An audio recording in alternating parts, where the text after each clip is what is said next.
자, 다음은 민주당입니다. 장지원 의원의 불출마 선언으로 국민의힘이 언론의 주목을 받고 있는데 민주당 분위기는 어떨까요? 민주당에서는 또 한 번 허를 찔린 것 아니냐는 반응까지 나오고 있습니다. 특히 비명계에서 이런 목소리 많은데요. 조응천 의원, 국민의힘의 움직임을 보고 이렇게 지적합니다. 근데 보십시오. 그냥 찻잔 속의 태풍으로 끝나는 것처럼 보이는데 뭐 장제원 의원이 SNS에 아버지 뭐 이제 저 잠시 멈추겠습니다 그래가지고 일대 돌풍이 지금 일고 있잖아요. 예.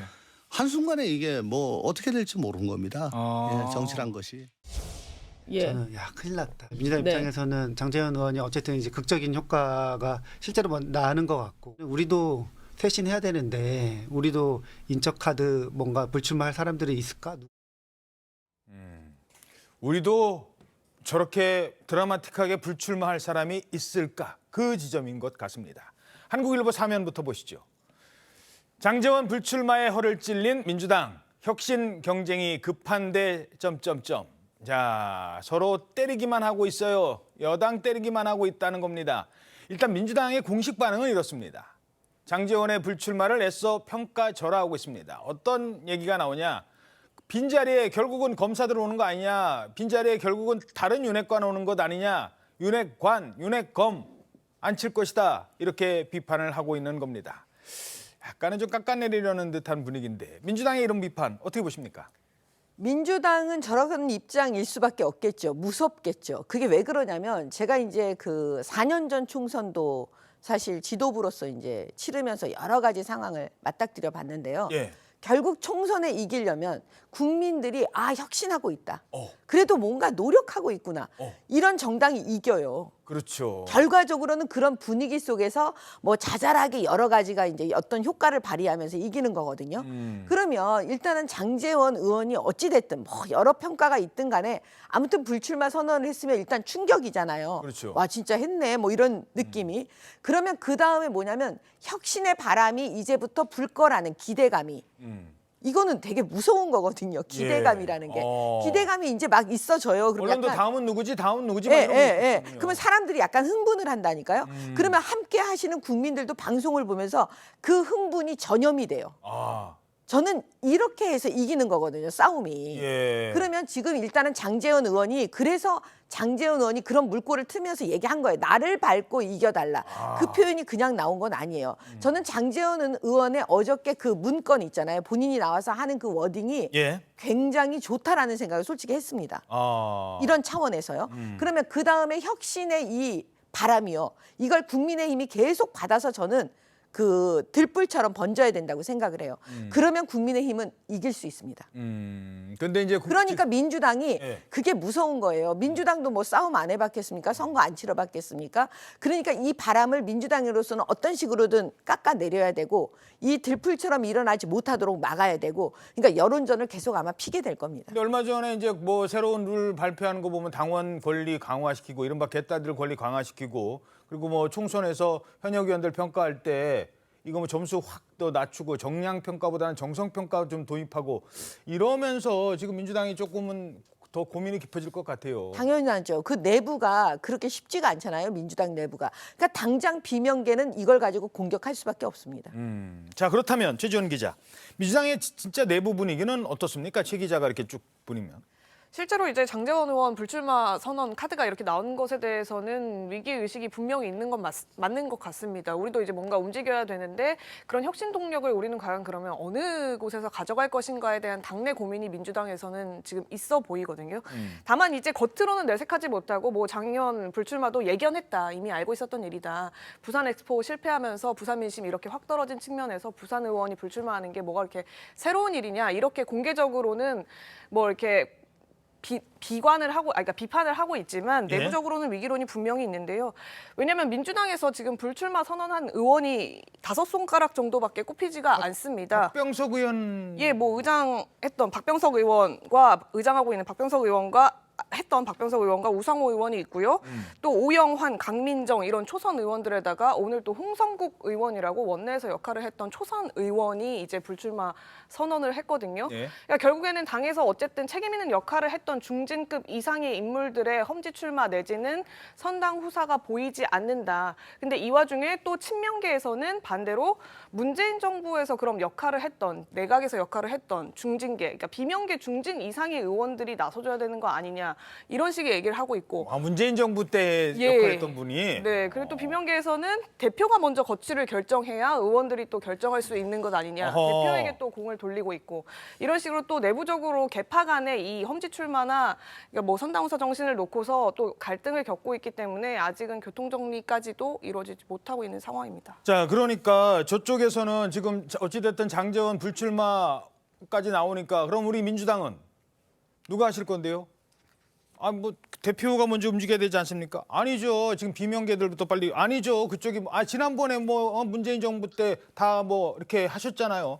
지금 아무도 지금 나서는 사람 없는 것 같아요. 예, 그렇습니다. 이제 한국 정치에서 보면 지금의 여당은 약간 백화점 오너 같은 질서 체계를 좀 가지고 있습니다. 그래서 이런 뭐 그러니까 혁신이라는 이름으로 해서 뭐 인적 물갈이라든 이런 게 좀 일사불란한 그런 경향이 있는데 이 야당인 민주당 계열은 비유적으로 이야기하면 좀 전통시장의 상가연합회 성격을 좀 띠고 있었습니다. 각자. 끊임없이 좀 개파적 연합을 해서 계속 통합을 해왔던 과정이 있기 때문에 그런데도 불구하고 지금 현재 정당은 또 이 여야가 굉장히 격렬하게 싸우다 보니까 점점점 야당도 이렇게 상가연합회적 성격에서 좀 1인 정당 쪽으로 이동하고 있는 상태.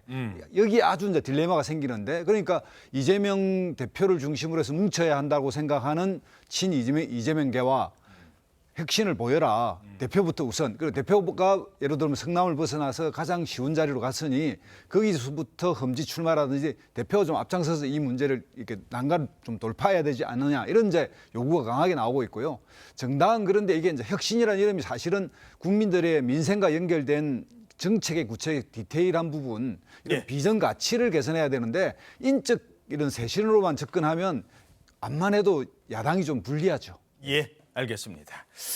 자, 지금 어찌됐든 친명계와 비명계는 서로 비방전까지 펼치고 있죠. 특히 이낙연 전 대표가 최근에 언론에 자주 등장하자 평소에 조용하던 김민석 의원이 사쿠라라고 했잖아요. 사쿠라. 이러면서 오히려 역풍을 맞는 모습입니다. 어제도 사쿠라 얘기를 한 김민석 의원의 과거 전력까지 재소환된다라는 거. 그러니까 전에는 노무현과 함께 하겠다더니 갑자기 정몽준한테 갔던. 그래서 여기서 등장합니다. 새가 등장합니다. 그때 철새, 뭐 김민새, 뭐 이런 별칭이 붙었습니다. 근데 16년 만에 들어와 가지고 처음에는 이제 추미애 대표 쪽으로 분류가 됐었는데 어느새 보니까 지금 완전 친명 전사가 돼 있어요. 그런 분이 변화와 혁신을 바라는 동료 의원 또 당의 원로를 향해 가지고 이 비난하고 저격한다. 과연 사쿠라라고 말할 자격이 있는가? 그래서 저는 셀프 디스라고 보는 겁니다. 그런 얘기를 김민석 의원이 한다는 건 매우 웃깁니다. 이제 그런 식으로 민주당 아니면은 전부 다 사쿠라다라는 식의 도그마에 빠져 있는 게 김민석 의원 같은 86들의 결정적인 저는 한계라고 보고요. 오히려 현재 권력과 그러니까 민주당 내의 권력과 야합하는 본인의 모습이 사쿠라인 건 아닌지 되돌아볼 필요가 있다고 봅니다. 야, 사쿠라 하니까 김민세까지 나왔어요. 지금 일제히 반발하고 있네요.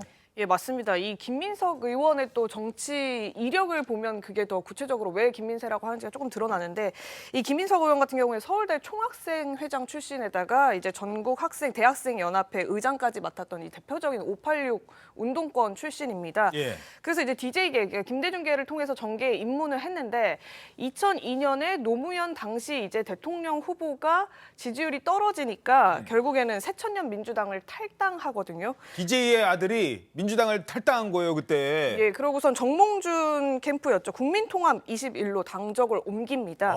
그러다 2003년에 새천년민주당으로 다시 복당한 전력이 있는데 그러고서 한동안 정치 활동을 못하다가 2020년 18년 만에 원내에 다시 복귀를 했고요. 당시 이제 추미애 대표 있을 때 비서실장 역할을 맡고 추미애 당대표 지근거리에서 추미애 대표 이제 의중을 얘기하는 의원으로 활동을 했는데 이번에 이제 이재명 대표가 오면서 사실은 김민석 의원이 친명계 의원이다 이렇게 분류받지는 못했는데요. 이렇게 공개적으로 스스로 앞장서서 이재명 대표의 사실상 이 대표가 하지 못하는 말, 예. 가려운 부분을 사실상 앞장서서 긁어주는 역할을 하다 보니까 어허. 자칭 타칭 비명계나 뭐 당내 의원들로부터 친명계다 이런 분류를 받는 겁니다. 그래서 지금 비명계 의원들이 강력하게 반발을 하는 것이 셀프 디스냐, 별명이 김민세다 지금 이런 손가락 보여주세요 손가락. 야. 예, 얘기를 하고 있고 윤영찬 의원도 마찬가지로 김민세 오명 쓰고 10년 넘게 정치 낭인 생활을 한 사람이다. 김종민 의원은 이런 내로남불로는 민심을 얻지 못한다. 이원욱 의원은 부끄러움을 모르는 586 그 자체가 부끄럽다. 이런 얘기를 했습니다. 예, 지금 뭐 화면에 나오고 있습니다만 조홍천 의원 셀프 디스냐 별명이 김민세 아니냐 윤영찬 김민세 오명 쓰고 10년 넘게 정치 낭인 생활하더니 이제 와서 이재명한테 잘 보이려는 거냐 뭐 이런 얘기 지금 나오는 거예요. 자, 김민석 의원도 얘기 전해드리죠. 김민석 의원 하지만 아랑곳하지 않습니다. 이렇게 얘기하고 있습니다. 윤석열, 한동훈 심판은 민주당의 절대 과제입니다. 이 전선을 흔드는 것은 어떤 명분으로도 용납할 수 없는 이적 행위입니다. 20년 전에 저를 비판하며 오늘의 이낙연을 옹호하는 것은 위선이자 모순이며 전혀 동의해 줄 생각이 없습니다. 민주당 덕으로 평생 꽃길을 걸은 분이 왜 당을 찌르고 흔듭니까? 내일도 신당 얘기를 할 거면 오늘 당장 나가십시오. 이러면서 계속 그 이낙연 전 대표를 공격하고 있습니다. 자, 김민석 분석해 주십시오. 자기 정치라고 저는 봅니다.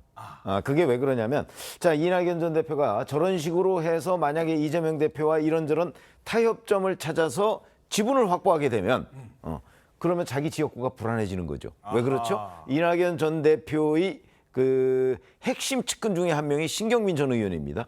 김민석 의원이 신경민 전 의원의 여의도 그 지역구를 본인이 빼앗은 거잖아요. 예. 그러니까 만약에 이낙연 전 대표가 그 민주당 내에서 또 지분을 갖는다면 아마 본인이 지역구를 내놔야 될 겁니다. 그러니까 그런 위기감도 그 작용을 했다. 위기감이 저는 가장 크게 작용을 했다고 봐요. 그래서 전 자기 정치라고 보는데 그런 점에서 본다면 본인의 과거를 되돌아보지 않고 저런 식으로 이낙연 전 대표 이제 그 이른바 자기 지역구 문제 때문에 이낙연 전 대표를 공격하는 것이 저는 민주당 당원들한테도 별로 아마 좋은 인상을 주지는 못할 거다 이렇게 생각합니다.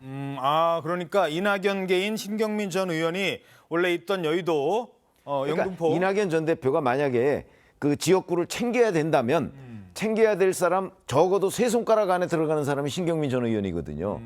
본인이 불안하죠. 예. 아니 불안할 수는 있어요. 근데 저는 저걸 보면 좀 불쌍한 생각이 들어요.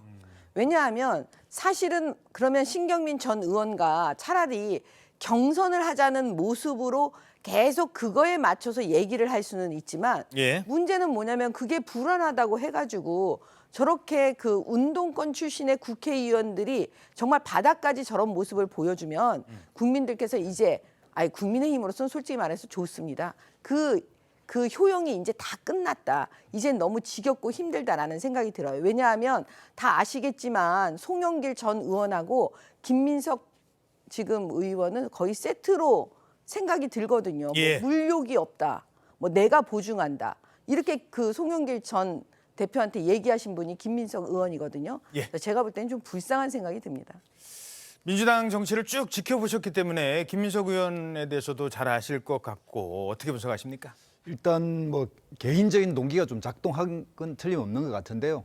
당내에 어쨌든 이 분당을 막는 것이 총선 승리의 1번 과제입니다. 그런 측면에서 보면 이재명 대표와 지도부, 그래서 이낙연 대표의 저런 움직임이나 어떤 발언을 좀 더 포용하고 대화해서 민주당 내에 소화하려고 하는 노력들이 있어야 하는데 이걸 이제 직접적으로 공격하는 것은 무리하고요. 거기다가 한 80년대까지 썼던 사쿠라라고 하는 표현도 너무 이제 구태적 표현인데 예. 젊은 사람은 뭔지 잘 알아듣지도 못할 겁니다. 그러니까 당을 배신하는 사람, 적과 야합하는 사람 이런 의미로 쓰긴 쓴 것 같은데 너무 지나친 이낙연 대표에 대해서 이런 표현은 너무 지나친 좀 오버한 표현이라고 생각이 듭니다. 예, 결국 김민석이 나섰지만 김민석의 공격은 좀 역부족인 것 같습니다. 이낙연 전 대표를 향한 공격은 결국 누가 나서야 되겠습니까? 이재명 대표겠죠. 근데 이재명 대표는요, 이낙연 전 대표 만날 생각이 없어요. 지난번에 뭐 막걸리 몇 잔 마시고 그냥 끄세요. 그리고 나서 전략을 바꿉니다. 어떻게 바꿨느냐? 바로 다른 분들입니다. 한국일보 사면 보시겠습니다. 자, 이재명 대표 정세균, 김부겸부터 만난다. 이른바 삼총리 연대설 지금 막 불거지자 이런 균열 조짐 보이자 전략을 바꿨습니다. 이재명 대표가. 자, 최재원 기자, 이 부분 좀 분석을 해주시죠. 이재명 대표가 요즘 정세균 대표 전 총리, 그다음에 김부겸 전 총리를 지금 막 만나려고 한다고요? 예, 실제로 지금 추진을 하고 있는 걸로 확인이 됩니다. 이게 대표실에서 이 두 사람과 일정 조율을 하고 있고요. 실제로 정세균 전 총리 같은 경우에는 이르면 이번 주에 만난다 이런 얘기도 지금 나오고 있는데 예. 다만 이제 주말에 이제 또 해외 출장 일정이 있다고 해서 뭐 이번 주에 만날지 아니면은 국외를 다녀온 이후에 만날지 이건 좀 시기를 보는 것 같은데요. 다만 여기서 중요한 게 이 두 사람을 만나면서 이낙연 전 대표와 일정은 잡고 있지 않다는 겁니다. 아하. 뭐 잡고 있지 않을 뿐만 아니라 앞으로도 만날 이유가 없다는 건데 과거 같으면 이제 이 대표 쪽에서도 그럼에도 불구하고 끌어안아야 된다라고 하면서 급하게라도 약속을 잡는 모양새를 취했는데 이번엔 조금 다른 것이 아예 그러니까 빈손으로 만나는 건 의미 없다라는 얘기를 대표실에서도 하거든요. 지금 이낙연 전 대표가 원래 뭔가 이제 요구하는 것을 수용해주는 메시지가 있어야 만난다라고 먼저 얘기를 했었잖아요. 그렇죠. 근데 이 대표 쪽에서도 똑같은 얘기를 합니다. 그럼 나도 그러니까 안 만날래. 예, 나 역시 이제 빈손해동 더 이상 안 되고 근데 들어줄 수 있는 얘기를 해야 되는 거고 이런 식의 약간 응석바지식 만남은 이제 더 이상 하지 않겠다 이런 얘기를 비교적 노골적으로 하거든요. 응석바지라는 단어도 아니, 나왔어요? 뭐 그런 단어를 아주 뭐 이렇게 디테일하게 비슷하게? 쓰지 않았지만 거의 예. 그런 취지로 이제 말을 하는데요. 어. 그러니까 이 전 대표도 이제 더 이상 이제 심정적으로 이 대표 쪽과 연대할 수 없다는 것에 대한 공감은 어느 정도 있는 것 같아요. 근데 예. 이 대표가 이런 식으로 나서서 다시 이 전 대표를 고립화시키고 사실상 갈라치기 하는 모습을 비추는 게 이 전 대표가 당으로부터 멀어지게 하는데 또 한 번 마음먹게 해준 모멘텀이 되지 않을까 그런 생각이 들고요. 다만 이제 여기서 이제 이 전 대표가 신당을 꾸리는데 비명계나 다른 현역 의원들이 당에서 이탈해서 도와줄 것이냐 이 문제가 사실 남아 있는 건데 이 전 대표가 과거 이제 이상면 의원 사무실에서 만나면서 이런 얘기를 했다고 하더라고요.